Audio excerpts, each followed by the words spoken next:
Hello students, मैं अनुराधा कुमारी नायक, इतिहास विभाग, मारवाड़ी कॉलेज रांची। आइए फर्स्ट ईयर की छात्राओं के लिए आज का टॉपिक है मेसोपोटामिया के स्रोत तथा भौगोलिक परिवेश। मेसोपोटामिया के अधिकांश इतिहास की जानकारी खुदाइयों और सैकड़ों की संख्या में प्राप्त भवनों, कब्रों, मूर्तियों, औजारों एवं मुद्राओं पर आधारित है। मेसोपोटामिया में पुरातात्विक खोजों की शुरुआत 1840 के दशक में हुई। वहाँ एक या दो स्थानों पर जैसे उरुक नगर एवं मारी नगर में उत्खनन कार्य कई दशकों तक चलता रहा। इन खुदाइयों के फलस्वरूप आज इतिहास के स्रोतों के रूप में सैकड़ों की संख्या में इमारतों, मूर्तियों, आभूषणों, कब्रों, औजारों और मुद्राओं का ही नहीं बल्कि हजारों की संख्या में लिखित दस्तावेजों का भी अध्ययन कर सकते हैं। यूरोप वासियों के लिए मेसोपोटामिया इसलिए महत्वपूर्ण था क्योंकि बाइबल के प्रथम भाग ओल्ड टेस्टामेंट में इसका उल्लेख कई संदर्भों में किया गया है। उदाहरण के लिए ओल्ड टेस्टामेंट की बुक ऑफ जेनेसिस में शिमार का उल्लेख है, जिसका तात्पर्य है सुमेर ईंटों से बनी शहरों की भूमि है। इन्हीं उल्लेखों के कारण यूरोप के यात्री और विद्वजनों ने मेसोपोटामिया को एक प्रकार से अपने पूर्वजों की भूमि मानते आए हैं।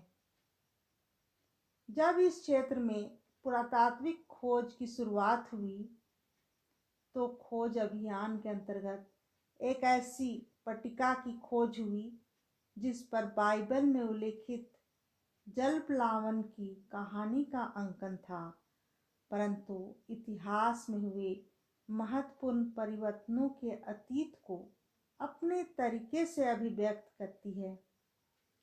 धीरे धीरे पुरातात्विक तकनीकें अधिक उन्नत और परिष्कृत होती गई।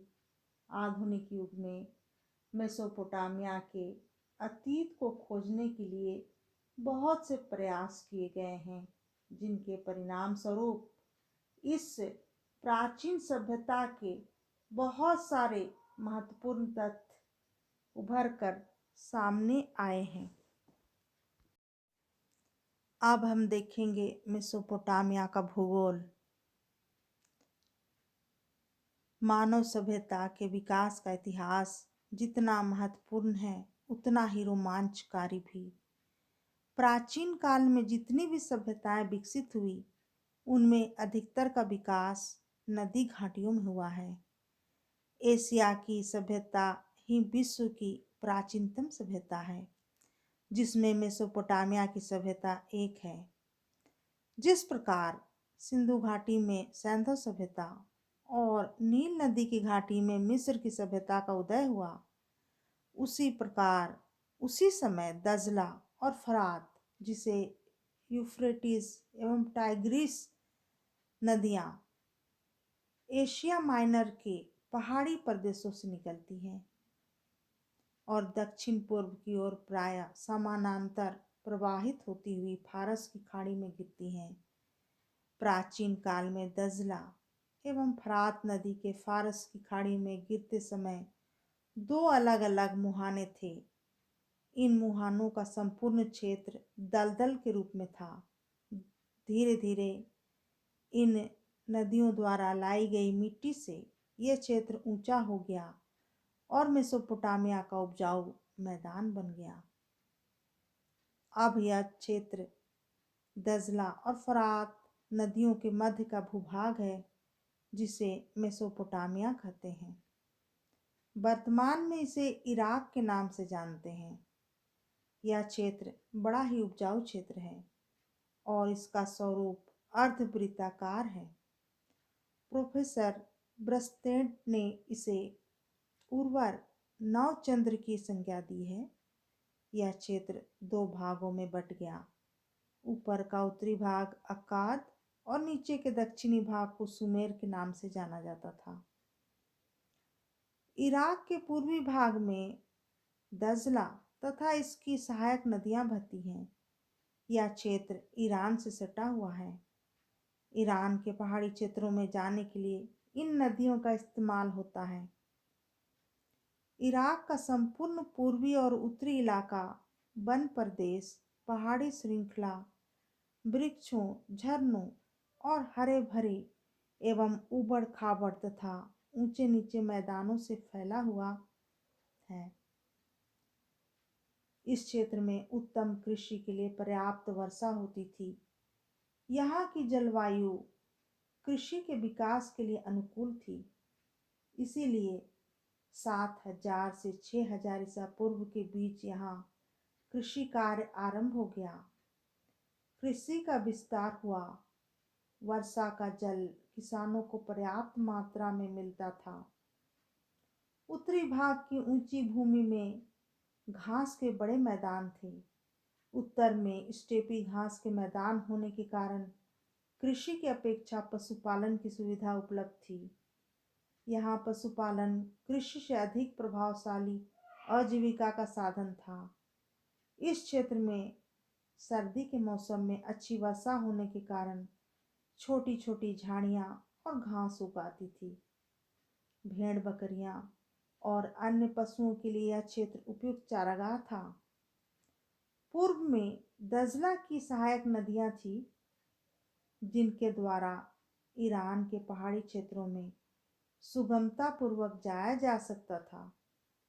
परंतु ऐतिहासिक दृष्टि से इराक का दक्षिणी भाग, जो एक रेगिस्तान था, यह क्षेत्र अधिक महत्वपूर्ण साबित हुआ। यही वह स्थान है जहाँ सबसे पहले नगरों एवं लेखन कला का उदय हुआ। इसके लिए भौगोलिक परिस्थितियां सहायक बनी। रेगिस्तान में प्रवेश करने के बाद फरात नदी अनेक शाखाओं में बढ़ जाती थी। बाढ़ के दिनों में आई जलोढ़ मिट्टी अत्यंत उपजाऊ होती थी।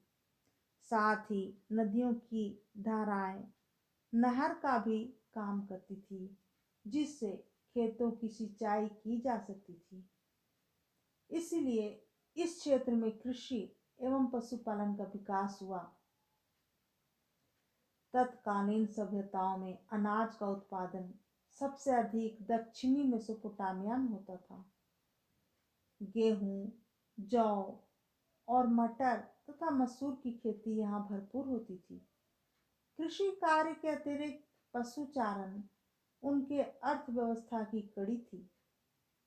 स्टेपी घास के मैदानों और पूर्वोत्तर मैदानों में तथा पहाड़ों के ढलान पर भेड़ बकरियां पाली जाती थी। इन पशुओं से मेसोपोटामिया के निवासी मांस, दूध और ऊन प्राप्त करते थे। इसके अतिरिक्त नदियों में मछलियां भरपूर मात्रा में मिलती थी। गर्मियों में खजूर के पेड़ से वे पिंड खजूर प्राप्त करते थे। इन सभी कारणों से शहरों के उदय के लिए यह क्षेत्र अधिक उपयुक्त सिद्ध हुआ। मेसोपोटामिया में प्राकृतिक रूप से उपजाऊ होने के बावजूद भी कई बार प्राकृतिक तथा मानव निर्मित संकट से गिर जाती थी।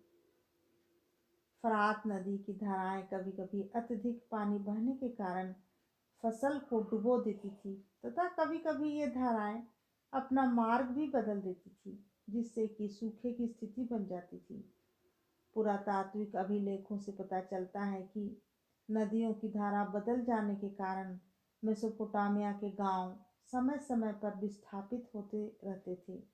इस प्रकार भौगोलिक विशेषताओं ने मेसोपोटामिया के इतिहास को गहरे रूप से प्रभावित किया।